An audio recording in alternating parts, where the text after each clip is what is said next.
c'est Myrgen. Alors je vous retrouve aujourd'hui pour une petite revue du Samiramay Tarot. Alors vous étonnez pas de la boîte, du côté que vous voyez blanc, etc. C'est tout simplement que j'ai fait moi-même la boîte, puisque pour avoir ce tarot qui est en fait auto-édité, je suis passée par le site MPC Cards, je crois que ça s'appelle, où il y a un coin shop et les illustrateurs, les créateurs de tarot peuvent passer par ce coin shop et vous acheter autant de quantité que vous voulez du jeu.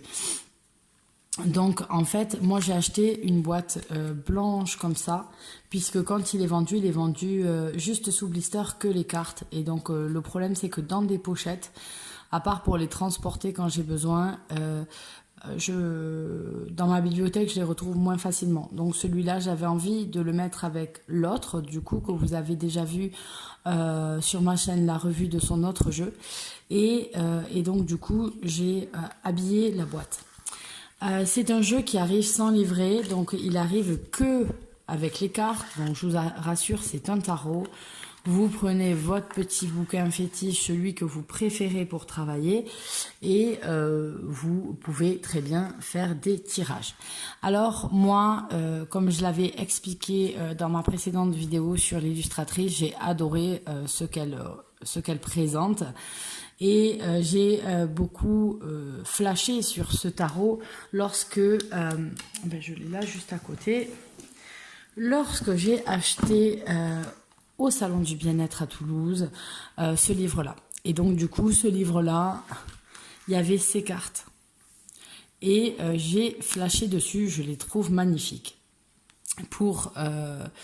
Donc j'ai cherché ce jeu un petit moment et j'ai fini par le trouver. Malheureusement, vous voyez que le bord des cartes n'est pas exactement pareil. Ici, on a une sorte de corde en fait qui fait tout le tour, que je trouve magnifique. Et on ne l'a plus quand on fait éditer le jeu. On a un bord noir. Mais bon, c'est pas grave, l'illustration me plaisait trop. Je voulais ce jeu. Donc le voilà. Donc j'ai déjà fait la revue de ce livre, vraiment un must-have comme j'avais déjà dit. Donc n'hésitez pas à aller voir et sur l'éditeur Alliance Magique. Alors pour ce qui est des cartes, on va les regarder. Vous allez voir qu'il y a des choses originales dans ces cartes-là. Donc on a une cote tout à fait normale, blanche, hein, et un dos qui est rouge avec des symboles, différents symboles, notamment de l'infini avec la croix qui sort, symbole de la masculinité, pardon. Vous avez l'étoile de David qui en même temps représente deux triangles de couleurs différentes, donc l'eau et le feu par exemple. Voilà, vous avez différentes choses derrière qui sont à regarder pour ce dos de cartes.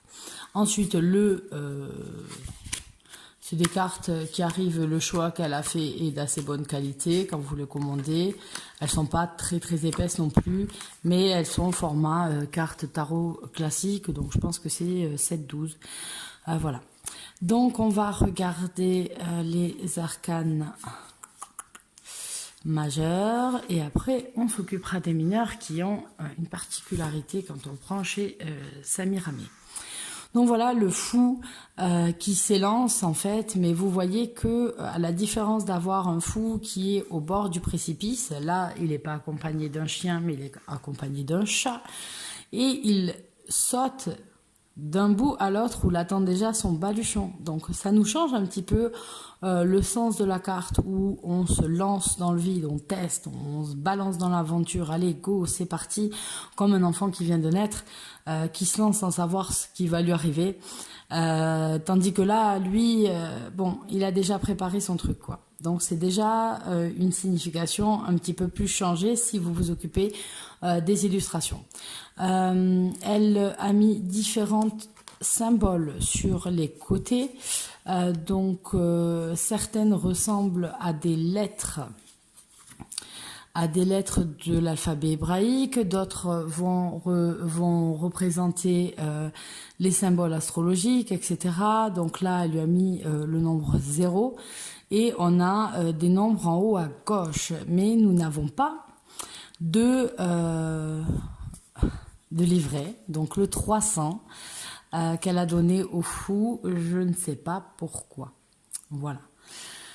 On va ensuite aller vers le battleur qui lui a une illustration qui est assez intéressante. Donc on va avoir un symbole astrologique ici. Il me semble que là c'est une lettre hébraïque et on va avoir le numéro 1 qui correspond à l'arcane du battleur. On a des symboles qui restent et on a aussi les symboles. Là, on a la pièce, donc la coupe, l'épée et le bâton. Donc voilà, et on a d'autres symboles en fait sur les côtés. On a le symbole ici, moi quand je mets ça, c'est il n'y a rien, quoi, néant, rien. Donc voilà. On a la deuxième qui est la papesse, donc le 2. Ici, on a une rune, on a Berkano qui se trouve ici. Elle tient une clé. On a des chiffres aussi qui sont là. On a donc le 4, le 8 et le 12. Donc 4, 8, 12, on est sur une suite de 4. Et elle a le chiffre 3 au-dessus. C'est assez particulier. Elle a beaucoup de symboles, etc. Et on a ici un symbole d'une planète. On n'a pas un symbole astrologique, mais c'est une planète, je ne sais plus laquelle. Il me semble que c'est Mercure, mais je ne suis pas sûre.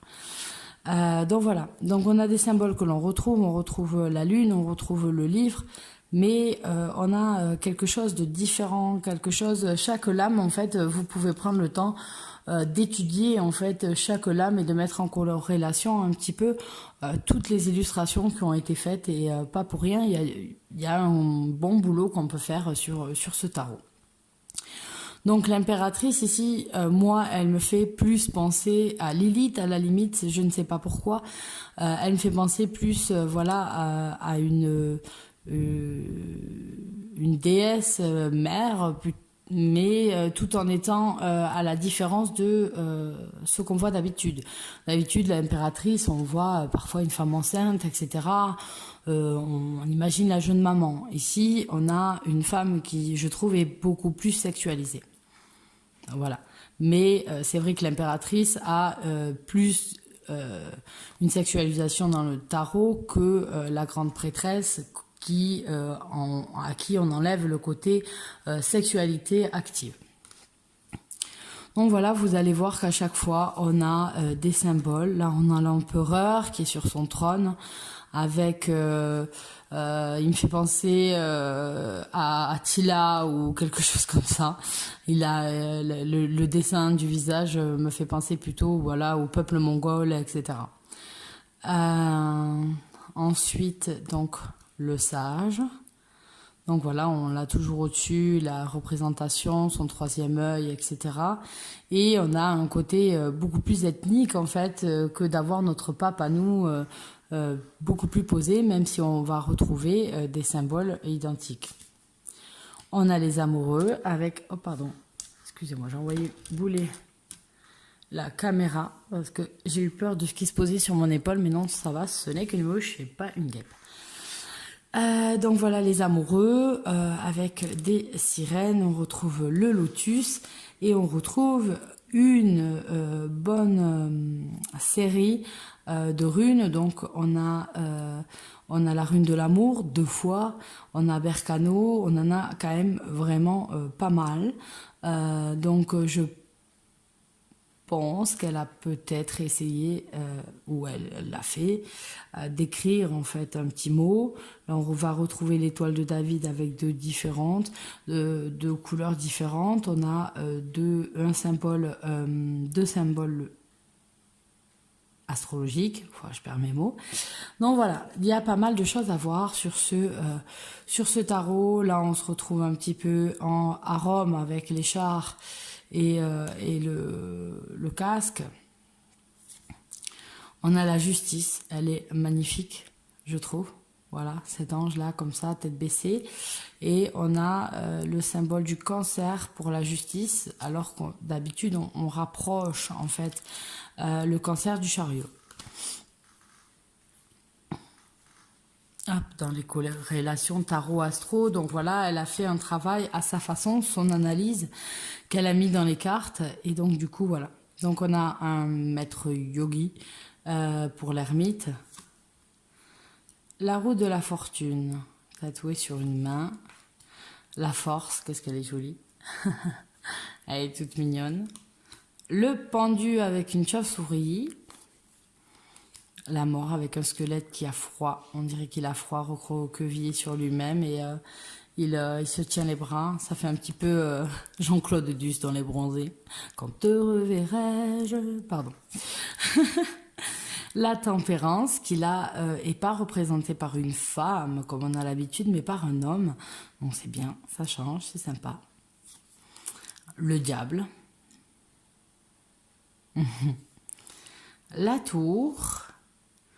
Voilà. Où c'est assez original parce que les gens tombent, mais les gens ont des ailes. Donc, est-ce qu'ils se foirent, en fait, ou est-ce qu'ils s'en sortent quand même, malgré que la tour est en train d'être frappée et en train de se casser? Vous avez la lune, très très jolie.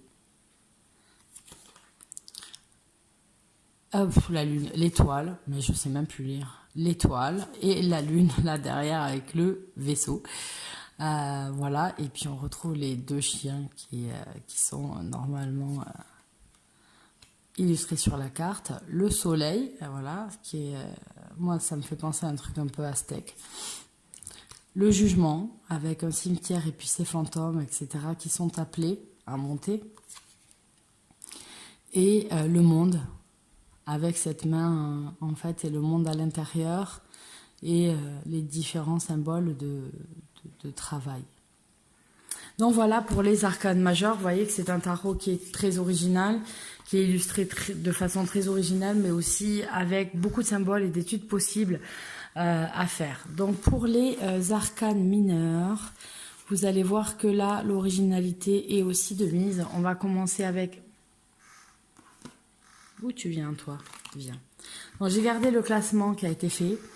Donc vous avez l'as de coupe, ou alors on va récupérer les signes astro qui sont signes d'eau. Donc vous avez le cancer, le scorpion et les poissons. Vous allez avoir pas mal de symboles et donc ce calice là. Et ensuite vous allez voir le roi, la reine, le chevalier et le valet. Voilà, et les autres ne sont plus du tout illustrés. Vous avez simplement les chiffres arabes qui sont dessus et les différents symboles de la suite. Donc on va retrouver systématiquement les symboles astro et un symbole solaire, enfin de planétaire plutôt, qui sont dessus. Et donc on change, on varie avec les couleurs au niveau des numéros, et vous avez la suite qui est là et on rappelle le nom ici. Et ça va être comme ça pour toutes les suites, où on va avoir tout simplement, voilà, ici vous avez l'as de denier, et donc là on rappelle à nouveau les signes astro des signes de terre. Et donc voilà ce que vous avez. Donc là on est un peu dans le mode Wonder Woman. Le génie, ça me fait penser un peu à Aladdin. Et voilà. Et donc après, rebelote, on recommence. On a une représentation d'un serpent sur le côté. Et on a la représentation pour toute la suite.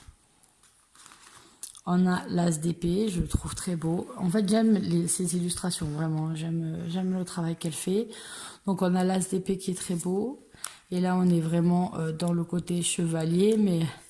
Là, c'est entre Wonder Woman et les danseuses du ventre un peu, et avec le sabre. Donc c'est assez particulier, hein, franchement, le dessin. Puis là, on a un ninja. Donc c'est Voilà, je pense qu'elle a fait comme elle le ressentait. Et donc ensuite, on a la suite avec les signes astro sur le côté et toujours les chiffres arabes pour dire où c'est qu'on est dans la suite. Donc on est dans un jeu qui est illustré particulièrement, mais pas totalement illustré au niveau des mineurs. Et on finit avec les bâtons où on dirait un caducée et vous avez ici une salamandre, symbole en fait du feu des bâtons. Et donc voilà le roi, la dame avec ça fait un peu. Alors là aussi c'est assez marrant parce que juste la coiffure comme ça, ça me fait penser à une danseuse de Sevillana.